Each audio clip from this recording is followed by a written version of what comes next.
Lunch on Power 98.7. Now we are talking. Let's move on to this conversation. South Africa's justice system is being criticized for failing some of the country's most vulnerable children.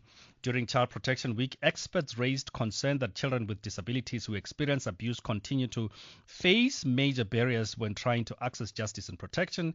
According to advocacy organizations, children with disabilities are more vulnerable to abuse.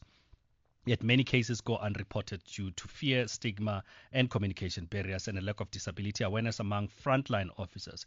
Concerns have also been raised around inaccessible courts, delays in investigations and prosecutions, limited use of interpreters and specialized communication skills, as well as insufficient psychological support for victims and their families. Experts are now calling for stronger collaboration between law enforcement, social workers, advocacy groups, and communities to better protect children with disabilities and improve how abuse cases are handled across the country.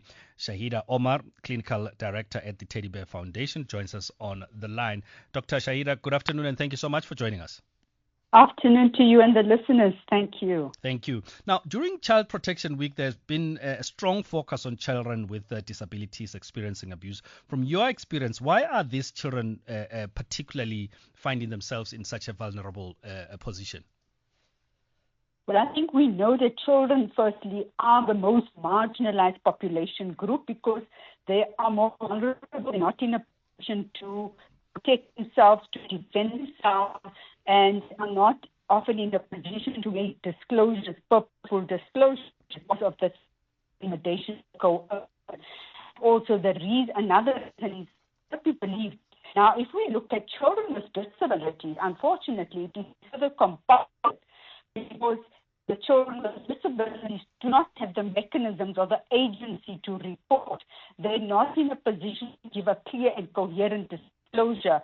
Some of the disabilities that have been identified are speech impediments, children who cannot clearly, children who are suffering cerebral palsy. Yeah. So, and then of course children with hearing deficits, children who are unable to speak because of the hearing deficits or hard of there are challenges regarding this, but you have alluded to the fact that our systems are failing the children. And you spoke to the fact that children are subjected to secondary victimization by the very systems that are supposed to protect them. And children with disability, the barriers are even greater. Because of the intellectual disabilities, they require specialized communication support. And unfortunately, there aren't sufficient communication support structures. Dr. Omar, can I just jump in there? Our line is not that clear. I don't know if maybe you can just move around a little bit so that we can get a better connection so that we don't lose a lot. Can you hear now? Slightly better. Let's give it a try. Okay. So you've spoken about poor disability awareness amongst frontline officers and justice officials. How does this impact investigations and the overall handling of these cases? Well, certainly it results in the long delay investigations, or the delays are not conducted properly because they do not have the resource and interpreter, some person designing language, a person that works with children, the spectrum of you require specialized skills. So the investigators on the front line don't have access to the kind of support where they can actually get a statement from the child, a disclosure, and make and complete that. Unfortunately, those are challenges the frontline officers are faced with. They're under-resourced and unavailable, unfortunately, and those cases fall through the cracks. So they don't even get to investigate or even get to the stage where it's put on the roll. It is presented to the National Prosecution Authority. So it's not justice delayed. Actually justice denied. And when we speak about secondary victimization, that is what we are referring to, that these children are not given an equal, equitable, and fair chance.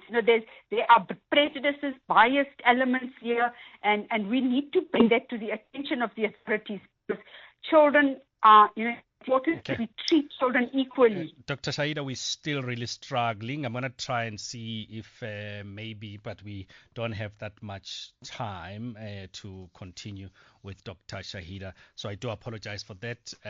We will try and pick up this conversation another time. Dr. Shaheda Omar, Clinical Director at the Teddy Bear Foundation.